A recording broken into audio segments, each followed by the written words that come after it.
కాలం మారుతుంది, రాజులు వస్తారు పోతారు, కానీ కొన్ని కథలు మాత్రం ఎప్పటికీ చెరగవు.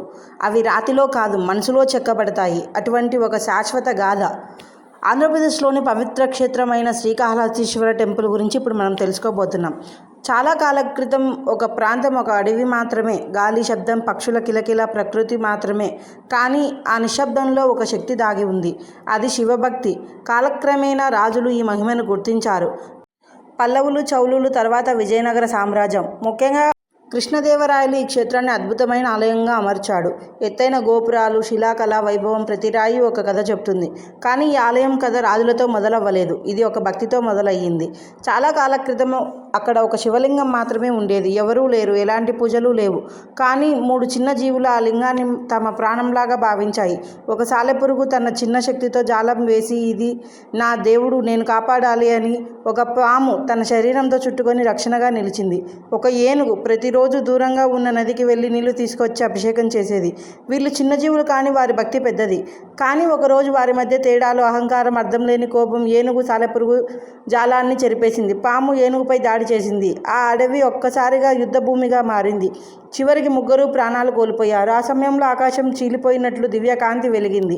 శివుడు ప్రత్యక్షమయ్యాడు. మీరు చేసినది తప్పు కావచ్చు, కానీ మీ భక్తి మాత్రం పవిత్రమని ముగ్గురికి మోక్షం ఇచ్చాడు. అందుకే ఆ ప్రదేశం పేరు శ్రీకాళహస్తి.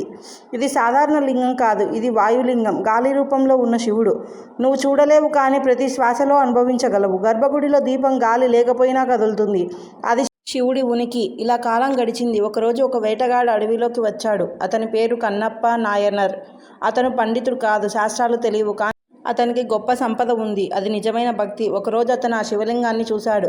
ఆ క్షణం అతని జీవితం మారిపోయింది. ఇదే నా దేవుడు అని ఆ రోజు నుంచి ప్రతిరోజు వచ్చి తనకు తెలిసిన విధంగా పూజ చేశాడు. నోట్లో నీళ్లు తీసుకొని వచ్చి అభిషేకం చేశాడు. వేటలో దొరికిన మాంసాన్ని నైవేద్యంగా పెట్టాడు. ప్రపంచం చూస్తే ఇది తప్పు, కానీ శివుడు చూస్తే ఇది ప్రేమ. ఒకరోజు శివుడు అతని భక్తిని పరీక్షించాడు. శివలింగం ఒక కన్ను నుంచి రక్తం కారడం మొదలైంది.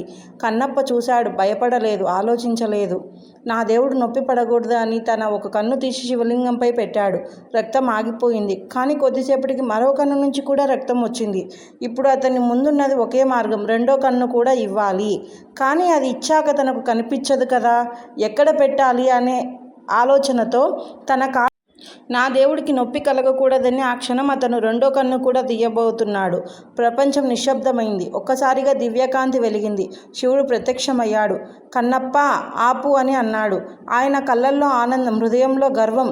నీవు ఇచ్చింది కన్నులు కాదు, నీ ప్రాణం, నీ భక్తి అని అతనికి తిరిగి తన కళ్ళను ఇచ్చాడు. మోక్షం ప్రసాదించాడు. ఆ రోజు నుంచి కన్నప్ప భక్తుల్లో శ్రేష్ఠుడిగా నిలిచాడు. ఇప్పటికీ శ్రీకాళహస్తీశ్వర టెంపుల్ ఆ భక్తి గాథను చెబుతుంది. నీకు ఒక ప్రశ్న, జీవితంలో ఎన్ని కష్టాలు వచ్చినా నువ్వు ఎవరిని నమ్ముతావు? ప్రపంచాన్నా లేక దేవుణ్ణా? ఒకసారి మనసారా పిలువు ఓం నమః శివాయ అని. నీ కష్టం విన్నప్పుడు నీ బాధ తెలిసినవాడు ఆయనే.